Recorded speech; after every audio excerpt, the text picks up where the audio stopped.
शिरडी में रामनवमी उत्सव की शुरुआत कैसे हुई इसकी जानकारी आपको दे रहे हैं। कोपरगांव के मुल्की सर्कल इंस्पेक्टर गोपालराव गुंड, इनको 3 पत्नियां थीं। गोपालराव जी को संतान नहीं थी, लेकिन बाबा के आशीर्वाद से उन्हें पुत्र प्राप्ति हुई। इस खुशी में गोपालराव जी ने शिरडी में एक यात्रा की योजना बनाई। इसके बारे में उन्होंने तात्या कोते पाटिल, रामचंद्र दादा कोते पाटिल, माधवराव देशपांडे इनको बताया। सभी को ये योजना अच्छी लगी, लेकिन कुलकर्णी नामक भक्त ने कलेक्टर को पत्र लिखकर बताया कि अगर शिरडी गांव में यात्रा के दौरान भीड़ इकट्ठा हुई तो कोई रोग फैल सकता है।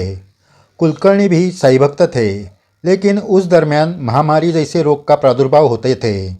इससे लोगों की जान जा सकती थी। शिरडी के लोगों की चिंता के कारण कुलकर्णी जी ने ये कदम उठाया था। इसमें वो साईं बाबा के खिलाफ थे ऐसी कोई बात नहीं थी। ये सब फिल्मों और टीवी मालिका में कुलकर्णी को खलनायक रूप में दिखाकर उनको बदनाम किया गया है। कुलकर्णी जी के पत्र से कलेक्टर ने यात्रा को अनुमति नहीं दी। फिर सभी ग्रामस्थों ने एक होकर कलेक्टर से यात्रा के लिए अनुमति मांगी। तब बाबा के आशीर्वाद से यात्रा की अनुमति मिल गई। श्री साईं बाबा की आज्ञा से रामनवमी का दिन यात्रा के लिए निश्चित किया गया। 11 अप्रैल 1897 से इस यात्रा की शुरुआत हुई। यात्रा के लिए पानी की समस्या थी। यात्रा को आने वाले लोगों को पानी कहाँ से लाए इसकी चिंता थी, क्योंकि उस वक्त शिरडी में पानी बहुत कम था। तात्या कोते ने एक बड़े कुएं से गांव में पानी लाने की व्यवस्था की। दुकान लगाना, कुश्ती के खेल, मनोरंजन के कार्यक्रम की व्यवस्था भी की गई। अहमदनगर के दामुन्ना रासने और नाना साहेब निमुणकर, इनको गोपालराव जी ने कहा कि उन दोनों की ओर से इस यात्रा में द्वारका मई पर एक एक निशान लगाया जाए। निशान मतलब कपड़े का झंडा। दोनों को ही ये विचार पसंद आया और उन्होंने उसे स्वीकार किया। इसमें रासने जी का निशान पूरी तरह हरा रहता है और उस पर श्री साईनाथ ये शब्द लिखा हुआ रहते हैं।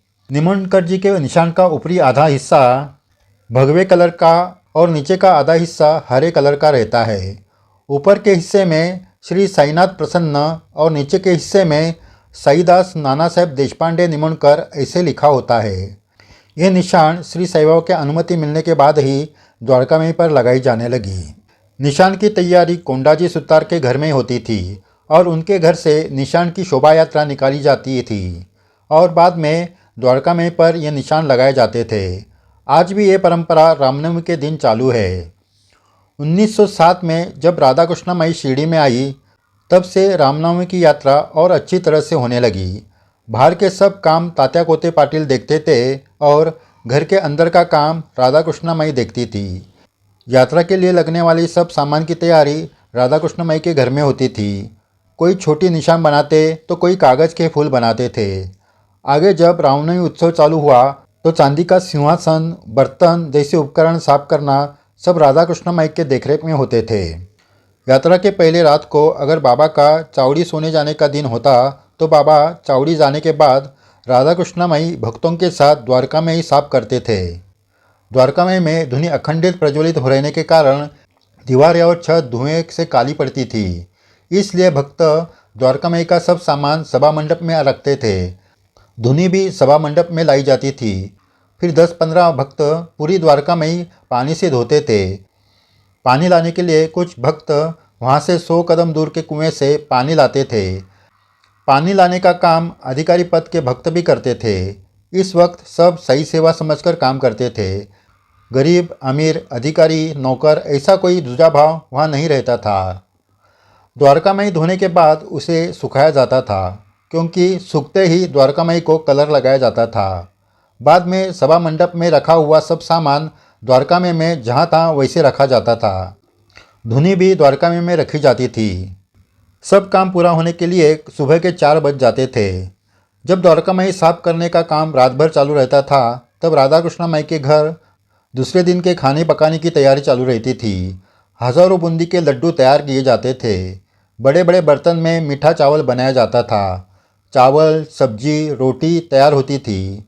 दूसरे दिन द्वारका में के सभा मंडप में फकीर और गरीब लोगों को खाना दिया जाता था। ये सब बाबा के सामने ही होता था। 1911 तक यात्रा का स्वरूप बहुत बड़ा हो गया था।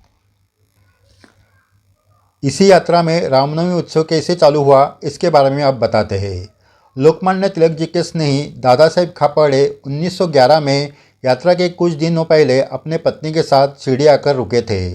उनके साथ जागेश्वर भीष्म भी थे। यात्रा के लिए काका महाजनी भी शिरडी आए थे। ये सब दीक्षितवाड़ा में रहते थे। एक दिन काका महाजनी बाबा का दर्शन करने के लिए जा रहे थे। तब जागेश्वर भीष्म ने उन्हें कहा, मेरे मन में एक विचार आया है। शिरडी में होने वाली यात्रा हर साल रामनवमी को दिन ही होती है। इस दिन का महत्व देखते यात्रा में राम जन्म उत्सव भी चालू कर सकते हैं। काका महाजनी और दादा साहेब खापर्डे जी को ये विचार पसंद आया। श्री साईं बाबा की अनुमति मिली तो रामनवमी उत्सव जरूर शुरू करेंगे, ऐसी उनकी बात हुई। रामनवमी के दिन कीर्तन करने की जिम्मेदारी भीष्म जी ने ली। राधा कृष्णामयी सुंठ का प्रसाद करने के लिए तैयार हो गई। जागेश्वर भीष्म और काका महाजनी बाबा से अनुमति लेने के लिए द्वारकामाई में गए। बाबा का दर्शन लेकर वो बाबा के सामने बैठ गए। तब बाबा ने पूछा, वाड़े में क्या चालू था? काका महाजनी को कुछ सूझा नहीं, क्योंकि बाबा से किसी बात की अनुमति मांगना इतनी सीधी बात नहीं होती थी। फिर बाबा ने भीष्म जी से पूछा, क्या बुआ, आपका क्या कहना है? तब भीष्म और महाजनी ने राम जन्म उत्सव मनाने की बात कहकर उनकी अनुमति मांगी। बाबा ने तुरंत ही इस उत्सव के लिए अनुमति दी। इससे सभी खुश हो गए। पहला रामनवमी उत्सव शुक्रवार दिनांक 7 अप्रैल 1911 को हुआ। उस दिन द्वारकामाई और सभा मंडप फूलों से सजाई गई। पताका तोरण लगाए गए। बाबा जब लेंडीबाग गए तब द्वारकामाई में बाबा जहां बैठते थे उसके सामने बालराम जी को रखने के लिए पालना लगाया था। लेंडीबाग से बाबा द्वारका में आने के बाद उनके दर्शन के लिए लोगों की भीड़ हो गई। पहले से यात्रा की भीड़ थी, उसमें पहला रामनवमी उत्सव होने के कारण ज़्यादा भीड़ हो गई थी। महापूजा और आरती राम जन्म होने के बाद करना तय हो गया। जागेश्वर भीष्म कीर्तन करने के लिए खड़े हो गए। पूरा सभा मंडप भक्तों से खचाखच भरा था। इतने में बाबा ने काका महाजनी को द्वारकामाई में बुलाया। एकाएक बाबा ने क्यों बुलाया ये सोचकर सब चिंता में पड़ गए। काका महाजनी धीरे धीरे से बाबा के पास जाकर हाथ जोड़कर खड़े रहे। बाबा ने पूछा, ये क्या हो रहा है? ये पालना क्यों बांधा है?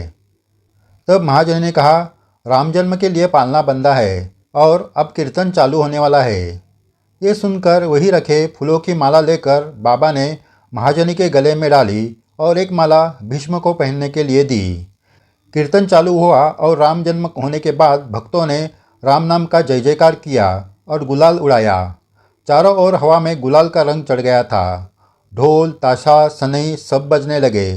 भालदार चौबदार ललकारी देने लगे। चारों ओर इस तरह आवाज़ चालू था। इतने में श्री साईं बाबा के मुंह से गालियों की बरसात चालू हो गई। धीरे धीरे बाबा का आवाज़ बढ़ गया। ये सुनकर सभी चुप हो गए। अब सिर्फ बाबा की गालियों का आवाज़ ही चारों ओर घूमने लगी। जिनको बाबा के लीला के बारे में मालूम नहीं था वो डर कर वहाँ से भाग गए। कोई भी शुभ काम की शुरुआत करने के पहले बाबा इसी तरह अवतार धारण करते थे, क्योंकि हर साल ये उत्सव कोई विघ्न न आते निरंतर चलता रहे। एक तरह बाबा उस वक्त बुरी शक्तियों को गाली देकर वहाँ से भगाते थे। उनकी गालियाँ भक्तों का कल्याण करती थी। जो निरंतर बाबा के साथ रहते थे उनको ये बात पता थी। बाबा जब ऐसा नरसिंह अवतार धारण करते थे तब द्वारका में रखे मिट्टी के मटके बर्तन उठाकर बाहर फेंक देते थे। 1911 में पहली बार द्वारका में राम जन्म के हेतु पालना लगाया था। अगर बाबा ने गुस्से में वो पालना तोड़ दिया तो क्या होगा, ऐसे राधा कृष्ण माई के मन में आया। उन्होंने काका महाजनी को ये बात बताई। बाबा की गालियाँ चालू ही थी। सब यहाँ वहाँ भाग गए थे। फिर भी महाजनी चुपके से पालना निकालने के लिए द्वारकामाई में गए, लेकिन बाबा की नज़र उन पर पड़ी। वो भागकर आए और महाजनी पर चिल्लाए, पालना क्यों निकाल रहे हो? उनका आवाज़ सुनकर महाजनी वहाँ से निकल गए। थोड़ी देर बाद बाबा शांत हो गए। ये देखकर फिर सभी भक्त एक एक करके द्वारकामाई में आ गए। द्वारकामाई का सभा मंडप फिर से उत्साह से भर गया। राम नाम का जय जयकार हुआ। आरती और महापूजा संपन्न हुई। कार्यक्रम पूरा हुआ ये देखकर राधा कृष्ण माई ने काका महाजनी को पालना निकाल कर लाने को कहा, क्योंकि जब बाबा द्वारकामाई में होते थे तब राधा कृष्ण माई को वहाँ आने की अनुमति नहीं थी। महाजनी द्वारकामाई में गए और पालना निकालने लगे, लेकिन बाबा ने उनको मना किया और कहा, पालना मत निकालो, अभी तक पूरा नहीं हुआ है। काका महाजनी ने वापस राधा कृष्णमई के पास जाकर ये बात बताई। तब राधा कृष्णमई समझ गई और उन्होंने कहा, बाबा कभी निरर्थक बातें नहीं करते, क्योंकि गोपाल काला होने के बाद ही पालना निकालते हैं। कल गोपाल काला होने के बाद पालना निकालो। सच में बाबा की बात मिथ्या नहीं होती थी। आज भी शिरडी में रामनवमी के दूसरे दिन गोपाल काला होने के बाद रामनवमी उत्सव पूरा होता है। भीष्म जी दूसरे दिन काला कीर्तन करने के लिए तैयार हो गए। दूसरे दिन शनिवार दिनांक 8 अप्रैल 1911 को दही हंडी तैयार करके उसकी शोभा यात्रा निकाली गई और वो हंडी द्वारका में लगाई गई। काला कीर्तन के बाद हंडी फोड़ दी गई। इस तरह शिरडी का पहला रामनवमी उत्सव संपन्न हुआ। इसके बाद बाबा ने पालना निकालने की अनुमति दी। आज भी ये सभी परंपरा चालू है। रासने और निमनकर परिवार के निशान की शोभा यात्रा निकालकर आज भी द्वारकामाई पर लगाई जाती है। राम जन्मोत्सव के दिन पालना लगाकर कीर्तन किया जाता है। दूसरे दिन हंडी फोड़कर रामनवमी उत्सव संपन्न होता है। जय साई राम। साई भक्तों, श्री साई सागर चैनल श्री साई बाबा की अनसुनी सच्ची घटना आपके सामने लाते रहेंगे। चैनल सब्सक्राइब किया नहीं तो ज़रूर करें। वीडियो शेयर करके अपने साई बाबा की लीला सभी साई भक्तों को पहुँचाएँ। ये साई सेवा है। जय साई राम।